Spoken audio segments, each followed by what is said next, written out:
যে পুলিশটা একটা আহত জুলাই যোদ্ধাকে গুলি করেছে সেই পুলিশটাই দায়িত্ব পেয়েছে তার ভেরিফিকেশন করার জন্য। আহত জুলাই যোদ্ধা যারা আছেন তাদের সম্মান কি এখন ওই অবস্থানে চলে গিয়েছে যে তাদেরকে আন্দোলন করে তাদেরকে তালিকাকরণ করতে হবে? আমাদের জেলা প্রশাসক স্যার বলেন যে দরখাস্ত জমা হবে এবং ঢাকার সিভিল সার্জন যিনি আছে ডক্টর জিলুর রহমান স্যার, তিনিও বলেন যে হ্যাঁ আমরা দরখাস্ত নিব, দরখাস্ত নেওয়ার পরে আমরা পরবর্তীতে আবার কমিটি করে এটা যাচাই বাছাই করবে এবং এমআই স্কুলে এগুলো আমরা তালিকাকরণ করবো।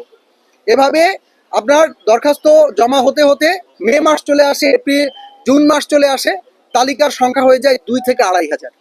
এই সবাই কিন্তু আহত জুলাই যোদ্ধারা তালিকা থেকে বাদ দিয়েছে। পরবর্তীতে আমাদের সিদ্ধান্ত হয় যে আমরা আবার একটা জেলা কমিটি গঠন করে আমরা এই তালিকাগুলো যাচাই বাছাই করে আমরা এদেরকে তালিকার মধ্যে নিয়ে আসব।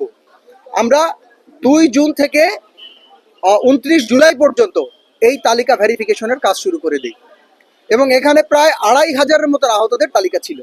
তো আমরা সেই কমিটির মাধ্যমে কিন্তু অনেক সময় দেখা গেছে ঢাকা জেলা প্রশাসকের কার্যালয়ে আমরা রাত 2টা-3টা পর্যন্ত এই তালিকা যাচাই বাছাইয়ের কাজ করেছি। এমনও হয়েছে সারাদিন না খেয়ে এই কাজ করতেছি। আমরা 20 জনের একটা প্রতিনিধি দল, আমাদের সাথে কয়েকজন পুলিশ সদস্য ছিল, কয়েকজন এক্সিকিউটিভ ম্যাজিস্ট্রেট ছিল আর জেলা প্রশাসক ছিল। আমরা এভাবে কিন্তু তালিকা যাচাই বাছাই করেছি এবং আপনারা জানেন না 2 জুন থেকে নিয়ে 29 জুলাই পর্যন্ত আমাদেরকে মিনিমাম 8 থেকে 10 বার এই লং মার্চ কর্মসূচি দিতে হয়েছে শুধুমাত্র তালিকার জন্য। কেন এটা করতে হবে? আহত জুলাই যোদ্ধা যারা আছেন তাদের সম্মান কি এখন ওই অবস্থানে চলে গিয়েছে যে তাদেরকে আন্দোলন করে তাদেরকে তালিকাকরণ করতে হবে? এরকম তো কোনো কথাই ছিল না। এই সরকারের কি এরকম দায়িত্ব ছিল? কোনোই কথা ছিল না। পরবর্তীতে দেখেন আমরা কিন্তু অনেক স্ট্রাগল করে সেই 2,500-এর মধ্যে থেকে আমরা যাচাই বাছাই করলাম এবং প্রত্যেকটি জেলায় কিন্তু আমরা সেই তালিকাগুলো পাঠিয়ে দিলাম যে ঢাকার মধ্যে যারা আহত হয়েছে তাদের তথ্য পাওয়া গিয়েছে, আপনারা জেলা প্রশাসকের দায়িত্ব এটাকে পুনঃ যাচাই বাছাই করে মন্ত্রণালয়ে পাঠাবেন, এটা এমআইএস গ্যাজেট হবে। এভাবে আমরা ঢাকার মধ্যে আহত হয়েছে এরকম পেয়েছি প্রায় 1200 দরখাস্ত। তার মধ্যে যাচাই বাছাই করে আমরা মন্ত্রণালয়ে পাঠিয়েছি 942 জনের তালিকা। এই 942 জনের মধ্যে ঢাকার স্থায়ী বাসিন্দা আছে 392 জন। হ্যাঁ, এই 392 জনের তালিকা পাঠিয়েছে আজ থেকে 3 মাস আগে। আমরা জেলা প্রশাসক থেকে চিঠি করে মন্ত্রণালয়ে পাঠানো হয়েছে। এই 3 মাস পরে, এই 3 মাস ধরে তারা শুধু বলতেছে আজকে হবে, কালকে হবে, পরশু হবে, এরকম করে তারা হয়রানি করতেছে। হয়রানি করতে করতে একটা পর্যায়ে যখন আহতরা একেবারে আর দেয়ালে পিঠ থেকে গেছে আর পারে না, তখন তারা কিন্তু মুক্তিযুদ্ধ মন্ত্রণালয়কে শান্তিপূর্ণ অবস্থান কর্মসূচি নিয়েছে। তখনও তাদেরকে দেখানো হয়েছে যে আমরা আজকে করতেছি, কালকে করতেছি, এটা বলে হঠাৎ করে সেই তথ্য পাঠিয়ে দেওয়া হয়েছে স্বরাষ্ট্র মন্ত্রণালয়ে। আপনি বলেন, আপনাদের মধ্যে সাংবাদিক অনেক ভাইয়েরা আছে যারা আহত জুলাই যোদ্ধা হয়েছে।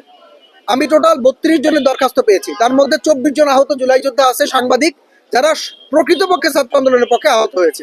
এই সাংবাদিক পর্যন্ত এখনো তালিকাভুক্ত হতে পারেনি। এদের তালিকাও কি করেছে, পুলিশের কাছে পাঠিয়ে দেওয়া হয়েছে। তাহলে পুলিশের কি দায়িত্ব এখন এটা ভেরিফিকেশন করার? আপনারা জানেন আমার একটা ঘটনা ঘটেছে যে পুলিশটা একটা আহত জুলাই যোদ্ধাকে গুলি করেছে সেই পুলিশটাই দায়িত্ব পেয়েছে তার ভেরিফিকেশন করার জন্য। সেই আহত জুলাই যোদ্ধা আমার কাছে এসে কান্না করে বলতেছে, ভাইয়া এই আমাকে গুলি করেছে, এই আবার আমাকে ভেরিফাই করার জন্য পিবিআইতে ডেকেছে। এটা কি কোনো মানুষের কাজ হতে পারে? এখন সেই পুলিশ নিজেও তো লজ্জা পেয়ে গেছে। পুলিশ বা কি করবে? পুলিশদেরকে তো আমরা সবসময় সরকার প্রধানরা ব্যবহার করে থাকি, তাদেরও তো কোনো দোষ নেই, তাদের তো কমান্ড ফলো করতে হয়, কিন্তু তারাও তো লজ্জিত এই বিষয়গুলো নিয়ে। এখন পুলিশের তো তার দোষ দেওয়া যাবে না, কিন্তু এই কাজটা তো করা ঠিক হয় নাই। আহত তালিকা যাচাই বাছাই কমিটির মাধ্যমে যেভাবে তালিকাকরণ হচ্ছিল সেভাবে কি 14,000 হয় নাই? তাহলে এই 2,500-এর ক্ষেত্রেই কেন আপনারা এই ঝামেলা শুরু করলেন?